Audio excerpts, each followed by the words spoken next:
agriculture is being done, the product is already there, but the proper processing and distribution of these products to the consumers is not at all happening. That's the scenario. So we have to make it's equitable, then identify the water risk regions and hotspots and preserving them in all the areas of India considering, and the protection of urban eco spaces, then the cost-effective technological interventions in mountain region, because we all know that the people have to take travel long and to take the water from hilly region. So cost-effective, if we have these methods, cost-effective technological methods is there, then we can be able to ensure too. Then promotion of groundwater resources, which means including the current scenarios of borewells. Then storage and transport facilities for processed product, support and investment in agri-based industries. This also could include in the processing methods and in the marketing and the including cold chains, which means agriculture producers, even if it is completely processed or minimally processed as itself, it should be which means transportation facilities should be ensured, including cold chain, because it's so costly to handle for the farmers as well as the middlemen who are acting between. Then is the check on private borewells, regulation of importing of water from neighboring districts. This we consider the scenarios of certain states across India. For instance, the quarrels between Kerala and Tamil Nadu over the Mullaperiyar Dam for the water, and then early warning systems for disaster management, which is of so much consideration as well, because so many floods or drought or cyclones which is happening in the coastal regions of India or the southern part of India is actually because of this early warning system. The necessity is there for the disaster management, development of technologies and proper monitoring and evaluation as well. The next is the protection of river banks from concretization, which is some kind of misadaptations that happening around India as well. Then the proper planning of these catchment areas and the proper planning of dam construction in consultation with local communities and in decision making. So with reference to the Kerala floods, the flood has actually happened because of the number of dams and the proper monitoring of dams, because the government hasn't been considering about these dams and how it's being handled. That's the reason behind that disastrous flood that happened. Sorry. And then strengthen Panchayat and Municipal Commission, especially inclusive of all the categories of people. Then the monitoring and evaluation mechanism of topic people and the local bodies, which means we are actually making so many plans, we are making policies and everything, but proper follow, monitoring and evaluation are nothing at all happening, so we have to change that too. So in a nutshell, these are the recommendations we made regarding agriculture and water. Sorry for consuming so much time. Thank you. Thank you so much. We'll have one more on education, governance, and entrepreneurship. Please come up.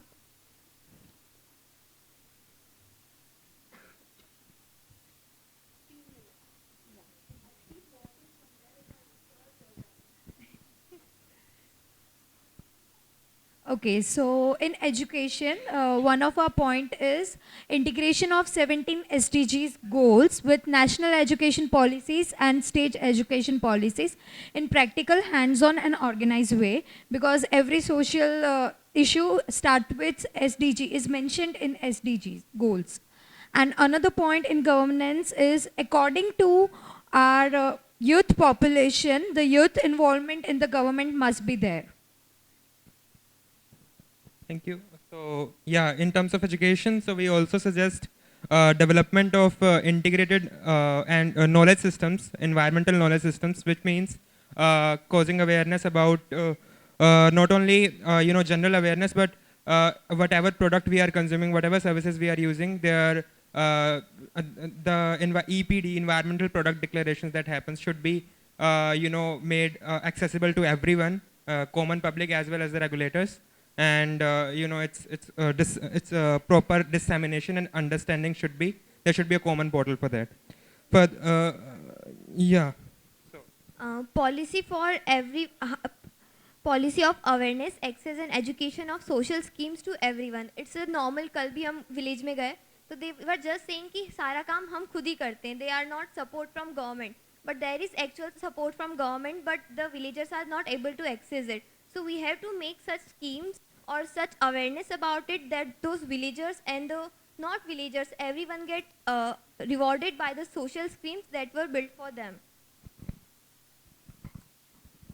We all say that plastic ban, but practically it's not very feasible, right? We have done this plastic ban campaigns before, but they haven't given us any significant result. So rather than completely banning plastic, why don't we establish such a government body which manages plastic, like for plastic management, like, how much plastic is manufactured, wastage, they monitor all this and regulate plastic. The one was more now.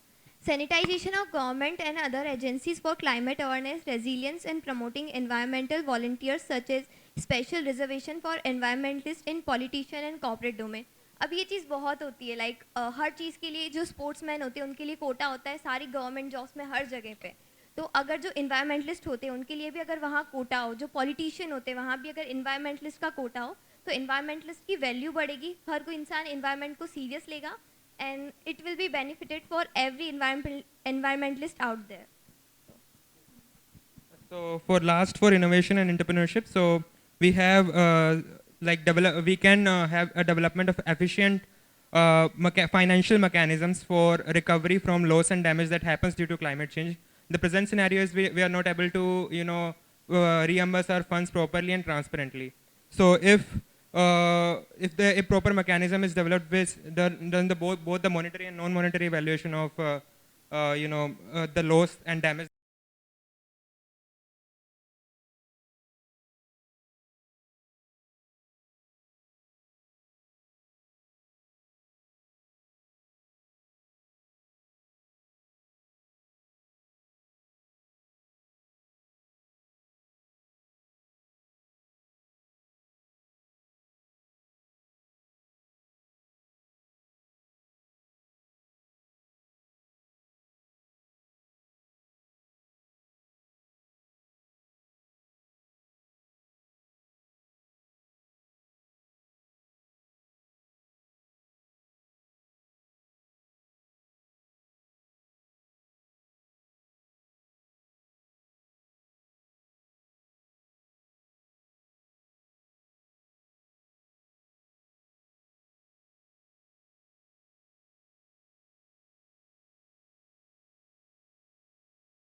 We are sort of giving you a brief overview on what we discussed. So the basic idea was, again, how to mobilize funds for adaptation and have the focus on loss and damage, because there's no such funding that talks about specifically loss and damage yet. So our ideas were focused on, for example, in the Indian context, you have the CSR approach. So rather than having people work on these roles, you can divide it into 3 parts, allocate a certain percentage of what percent would be there for adaptation, what percent would be there for loss and damage. Moving on to, again, the private actors, we had ideas, and you can see a lot of sub-parts where, for example, there has to be the annual mandate for the report, there has to be a transparency where we can decide where our funds, where our subscription, for example, to those companies or to those goals would go. And then you have the incentivizing of those banks and private funders so that they would want to invest in adaptation, loss and damage more. Because if you talk about how there is no mobilization as such, a large part of the chunk still goes to mitigation, but you still have to talk about how to incentivize those things. So those are some of our focuses as well, where you talk about how you have to incentivize public will, and I think a couple of the ending ones are how the long-term solution has to be put into place, where you have to understand that what you get back from adaptation, loss and damage cannot be short-term, so that has to also be implemented. But again, the idea of the taxonomy of this green jobs, because green jobs comes under mitigation. So you have to introduce and write it into the law. What do you understand, or what does the law understand by green, clean, or sustainable? So I'd just like to touch upon the inclusivity aspect of climate finance. So there are actually a lot of schemes or say funds which may be available for public or low income households or rural susceptible populations, but a lot of time these funds don't penetrate that well into basically where it's required. So one aspect of it is creating awareness, capacity building for not just who have to avail these funds, but also those who are disbursing these funds, right? Because people need to know what their rights are, what is available to them. And the second is the financial landscape of India basically is loans and all are asset backed, which means that you have to show that you have some asset in exchange of which you will be given some loans. Now, a lot of these low income or say vulnerable populations, marginalized communities, they don't have these things to show for, which means that those who actually require the funds will never receive them. And then they go to informal sectors, receive funds on high interest rates, and that's like a debt cycle which goes on. So we need to introduce newer instruments which caters to these populations as well. Yeah, that's it. Thank you. Yes, yes. Thank you so much. Now we have water and agriculture.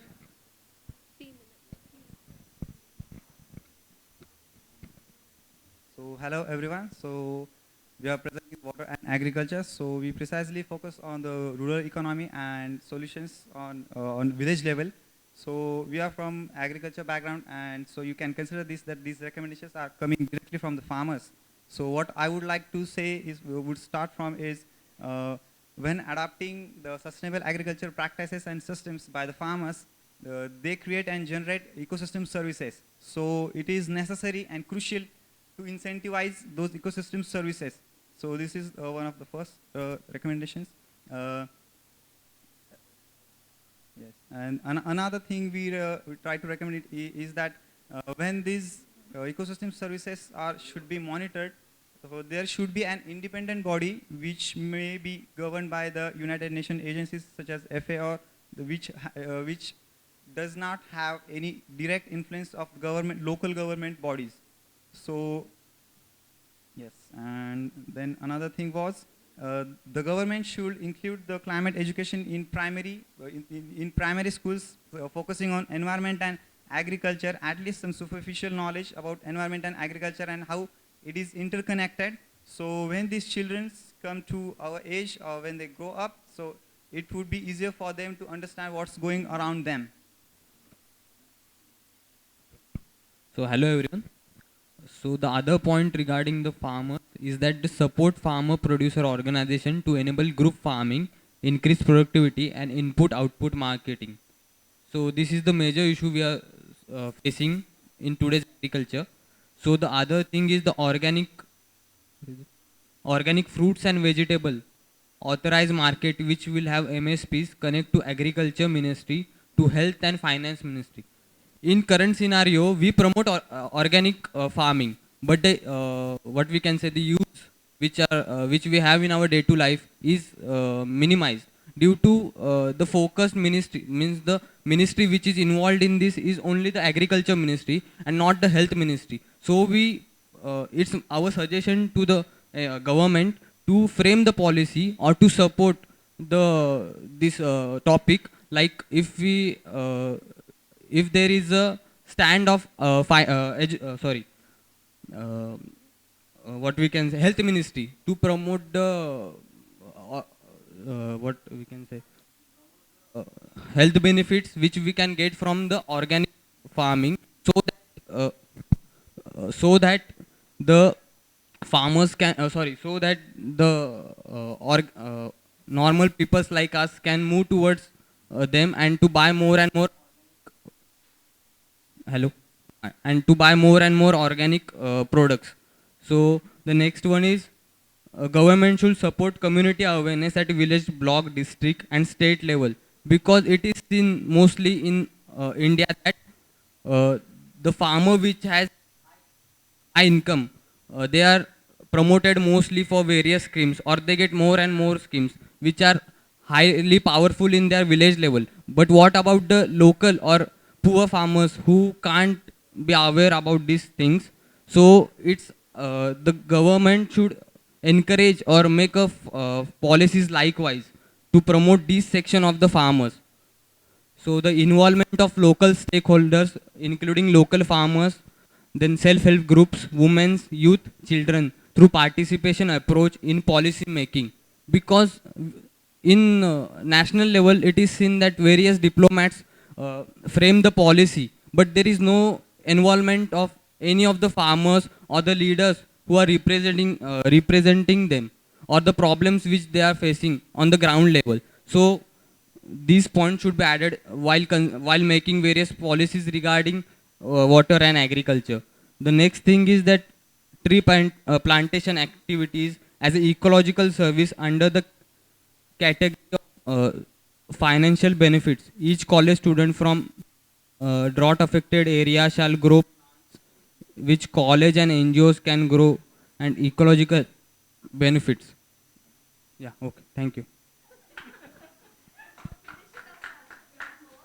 Okay, the last point I would like to add is what I would recommend is if it is not possible to incentivize for everything to each place and each farmer for the ecosystem services, I would like to recommend to formulate a task force which precisely works on implementing such practices for farmers where they are unable to implement it by themselves. Yes, thank you. Thank you so much, you guys. We'll have the last presentation. This is on climate migration, and then we'll hear from our chief guest. Good afternoon, everyone. My name is Vinayak Jham, and she's Manani Siali, and we'll be representing climate migration, climate-induced migration, to be precise, or displacement. So, refugees have been defined under under the Refugee Convention of 1951, whereas internally displaced people do find a mention in the Kampala Declaration. However, climate-induced refugees or migration do not find references in those particular conventions.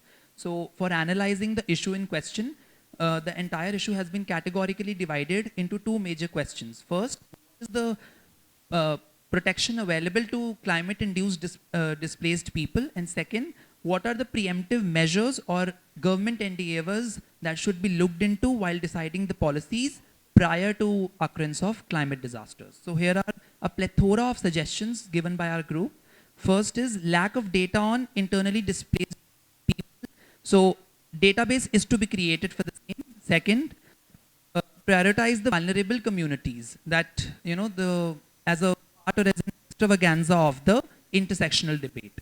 Third, facilitating movement of people in geographically similar locations. A farmer a fisherman who has always been working near and in the oceans or seas cannot be expected to work in a landlocked place.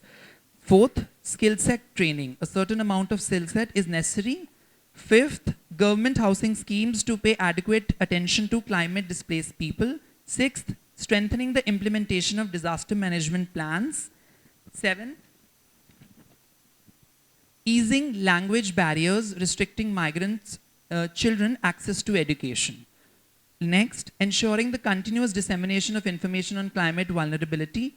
Next, making food rationing systems accessible across states. The state borders should be withered away in terms of rationing, not in otherwise. Consultation of potential climate migrants and rehabilitation of the same, and counseling sessions. So many times people, undergo these mental traumatic experiences when they are forced to leave their own land. So helpline numbers should be established so that their mental issues can be restored. Next, making displacement related support as an integral part of the CSR. So the CSR system has been prescribed under Section 135 of the Companies Act to be read along with Schedule 7. The Schedule 7 has 10 issues. Seventh issue is environmental sustainability. So environmental sustainability has to be broadly interpreted and should include displacement related issues. Next, capacity building of the local government officers. Next, availability of stock funds prior to potential climate disasters. And last is equal representation of community members, particularly the vulnerable communities. Thank you.